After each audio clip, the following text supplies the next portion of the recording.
తెలుగువారి సంవత్సరాది ఉగాదిని పురస్కరించుకొని ద్వాదశ రాశుల్లో 4వ రాశి అయినటువంటి కర్కాటక రాశి వారికి గోచార ఫలితాలు ఎలా ఉండబోతున్నాయి? ఈ ఉగాది నుంచి వారికి అనుకూల ఫలితాలు ఉన్నాయా, లేదంటే ప్రతికూల ఫలితాలు ఉన్నాయా? అసలు వారి ఆదాయ వ్యయాలు ఎలా ఉన్నాయి అనేది మనం పూర్తిగా తెలుసుకుందాం. ప్రస్తుతం మనతో పాటు ఉన్నారు ప్రముఖ ఆధ్యాత్మికవేత్త, ప్రముఖ జ్యోతిష్య వాస్తుశాస్త్ర నిపుణులు జయశాస్త్రి గారు మనతో ఉన్నారు. వారితో మాట్లాడు. గురుగారు నమస్తే అండి. నమస్కారం.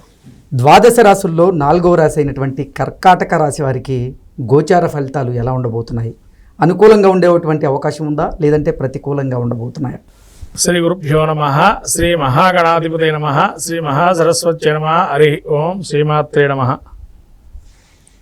మనకు ద్వాదశ రాశులు నిత్య జీవితంలో ప్రతినిత్యం కూడా మనం చేసుకోవాల్సినవి ఏంటంటే గ్రహాల యొక్క అనుగ్రహాన్ని పొందుతూ తద్వారా జీవితంలో ఉన్నటువంటి ఇబ్బందుల నుంచి బయటపడుతూ ఉంటాం. అలా ప్రతి సంవత్సరం మనకు ఉగాది అని చెప్పి మనకు పండగ నిర్ణయం చేశాం.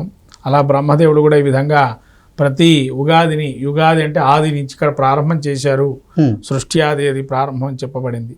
అలా సృష్టి ఆది ప్రారంభం నుంచి మనం ద్వాదశ రాశులు వ్యక్తిగత జీవితాల యొక్క ద్వాదశ రాశులు కానీ, అట్లాగే ఈ ద్వాదశ రాశులతో పాటు మనకు స్థానికంగా ఉండేటువంటి రాష్ట్ర తర్వాత కేంద్ర ప్రభుత్వాలు, అట్లాగే ప్రపంచంలో యొక్క ఏ విధి విధానాలు ఉంటాయి, తర్వాత ప్రపంచానికి మనకు ఉండేటువంటి సారూప్యాలు విధానంగా ఇవన్నీ కూడా తెలుసుకోవాల్సినటువంటి ఏకైక పండగగా ఉగాదిని పెట్టుకున్నాం. ఈ ఉగాది నుంచి మనకు ఏ విధంగా మనం ముందరకు వెళ్ళచ్చు, వ్యాపార రంగంలో కావచ్చు, లేదా తన వృత్తి చేసేటువంటి వృత్తిలో ఎటువంటి మెలకువలు వెళ్ళాలి, తన వ్యక్తిగత జీవితంలో ఏ విధంగా ముందరకు వెళ్ళాలి అనే ఒక చిన్న సారాంశభూతంగా ఒక సంకేతంగా మనకు జ్యోతిష్ శాస్త్రం చెప్పబడుతుంది.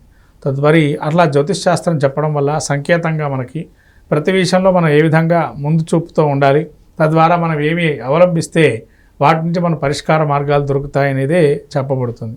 కాబట్టి ఇలా మనం ఉగాది యొక్క పురస్కరించి విశ్వవసునామ సంవత్సరం అంటారు దీన్ని. ఈ విశ్వవసునామ సంవత్సర ఉగాది అనువత్సరం అని పేరు దీనికి. ఈ యొక్క ఉగాది విశ్వవసునామ సంవత్సరం ఉగాదికి ప్రత్యేకంగా ప్రజాపతి అధిష్టాన దేవత, ఈ యొక్క అధిష్టాన దేవతగా ప్రజాపతి. ఈ ప్రజాపతి ఎవరంటే బ్రహ్మ కుమారులు 9 మంది ఉంటారు. వాళ్ళు ఈ ప్రజాపతి అని చెప్పి అంటారు. వాళ్ళు ఇక్కడ అధిష్టాన దేవతలు ఈ సంవత్సరానికి. వీళ్ళ వల్ల ఏంటయ్యా అంటే సృష్ట్యాది కార్యక్రమాలకి సంబంధించి ఇంకా నూతనమైనటువంటి కొన్ని మనం సంఘటనలు, విషయ పరిజ్ఞానాలు చూస్తామని, తర్వాత నూతనంగా కొన్ని విధానాల్లో మార్పులు రావటం, తర్వాత ప్రజలకి ఎటువంటి రీతిలో ప్రజాపాలన అందుతుంది అనే దాని గురించి కూడా ఈ ప్రజాపతి నామ సంవత్సరంలో కొంత వ్యతిరేక భావనలు ఉండటం, ఇవన్నీ కూడా మనం చూస్తుంటాం.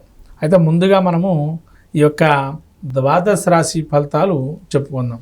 మనకు విశ్వవసునామ సంవత్సరం కర్కాటక రాశి యొక్క స్థితిని చూసినట్టయితే పునర్వసు నక్షత్రం 4వ పాదం, పుష్యమి నక్షత్రం 4 పాదాలు, ఆశ్లేష నక్షత్రం 4 పాదాలు కర్కాటక రాశిలోవి.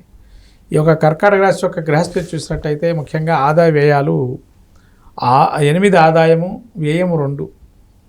ఇక్కడ మీరు ఆదాయం 8 ఉంది, వ్యయం 2 ఉంది. అంటే ఆదాయం బాగానే ఉంది, ఖర్చు మాత్రం కొంత తక్కువ ఖర్చు చేస్తున్నారు. రాజ్యపూజ్యం 7, అవమానం 3. అంటే వీళ్ళని పొగిడే వాళ్ళు 7 ఉంటారు, తిట్టేటువంటి వారు 3 ఉన్నారు అర్థం. ఇక్కడ మనం చూడాల్సిన విషయం ఏంటంటే కర్కాటక రాశికి ఆదాయము బాగుంది, వీళ్ళని దగ్గర తీసుకొని మాట్లాడే ఒక సంఖ్య కూడా పెద్దగా ఉంది, కాబట్టి దానికి డోకా లేదు. వ్యయం 2 ఉంది, అవమానం 3 ఉన్నారు. ఇది కూడా పెద్దగా పట్టించుకోవాల్సిన అవసరం లేదు అంతగా.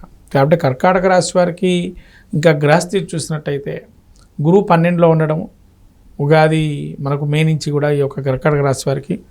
తర్వాత అంతక్రితము 11వ స్థానంలో సంచారం, 12వ స్థానం సంచారం చేస్తూ 11వ స్థానం సంచారం చేస్తున్నారు. తర్వాత కేతు వీళ్ళకి 2వ స్థానం సంచారం జరుగుతుంది జూన్ నుంచి. అలాగే వీరికి రాహు 8వ స్థాన సంచారము, శని 9వ స్థాన సంచారం చేస్తున్నారు, దీర్ఘకాలిక గ్రహాలు. అయితే వీళ్ళకి అసంతృప్తి, కొంతవరకు మానసికమైనటువంటి కొంత వికారాలు ఉంటాయి. అంటే ఏ విధంగా అంటే ఇవాళ వీళ్ళ ఆలోచన జ్ఞానానికి రేపటికి తేడాలు ఉంటాయి. ఇవాళ మాట్లాడే తీరు ఒక తీరుగా ఉంటుంది, రేపు మాట్లాడితే ఇంకో తీరుగా ఉంటుంది. అంటే ద్వంద్వ వైఖరి అనేది చెప్పవచ్చు. ఈ వైఖరిని అర్థం చేసుకునే పరిస్థితి కాబట్టి ఇటువంటి వాళ్ళతో మనం కంటిన్యూషన్గా ఏదైనా వ్యాపారం చేయాలన్నా కూడా భయపడే పరిస్థితికి వస్తారు. కాబట్టి ఏదైనా కానీ కొంతవరకు మానసికమైన ఇబ్బందులు అనేవి కనబడుతున్నాయి. వీడి జన్మస్థానంలో గురుడు సంచారం చేసేప్పుడు మాత్రం కొంత బలంగా ఉన్నాడు కాబట్టి కొంత స్థిరాస్తులు ఏమైనా కొనే అవకాశం కూడా ఉంది. ఓకే, అది మాత్రం చెప్పచ్చు. ఒక 3 నెలల పాటు ఏదైనా స్థిరాస్తులు కొనే అవకాశం ఉంటుందని ఒక మెట్టు వేస్తారు. తర్వాత ఆర్థిక లావాదేవీలకు సంబంధించి కొంత రుణం చేస్తారు కొన్నిటికి, వాటి గురించి. ఆ రుణానికి కూడా వీళ్ళకి ఆదాయ వనరులు ఉంటాయి కాబట్టి రుణానికి కూడా తగిన విధానంగా ముందరకు వెళ్తారు.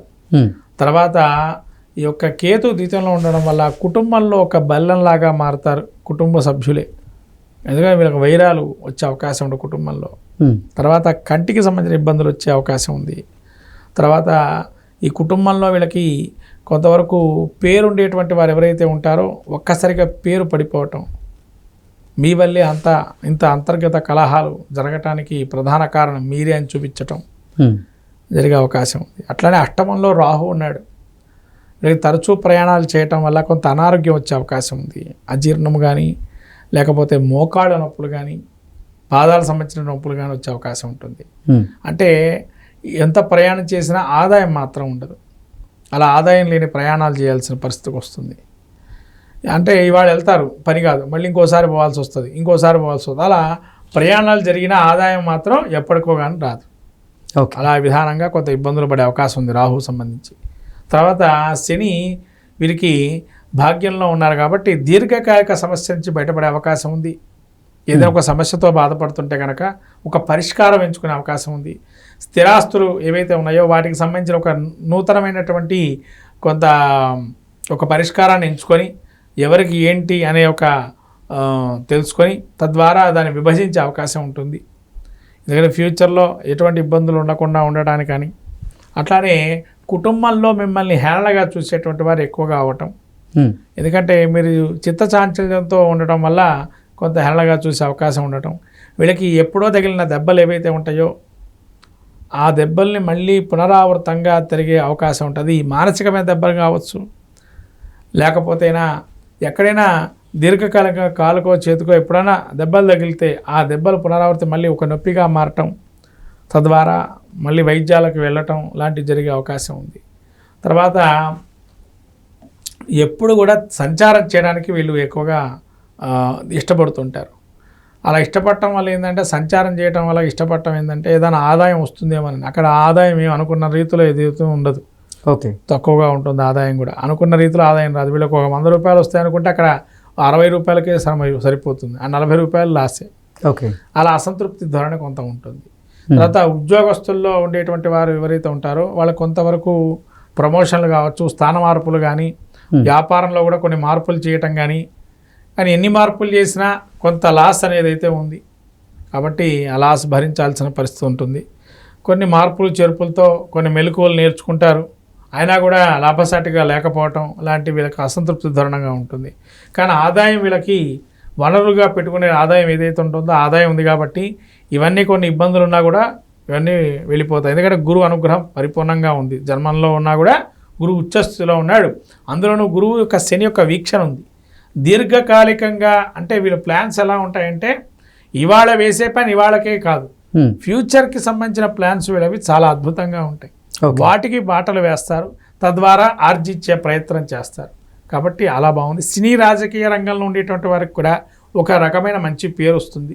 ఓకే, వీళ్ళు క్రియాశీలకంగా రూపాయి పెట్టినా కూడా సొమ్ము, తద్వారా వీళ్ళకి మళ్ళీ రాబడి అనేది ఉంటుంది. కాబట్టి ఆ రంగంలో ఉండే వారికి కూడా బాగుంది. మీడియా రంగంలో ఉండేటువంటి వారికి కూడా. రైతుల పరిస్థితి గురుగారు?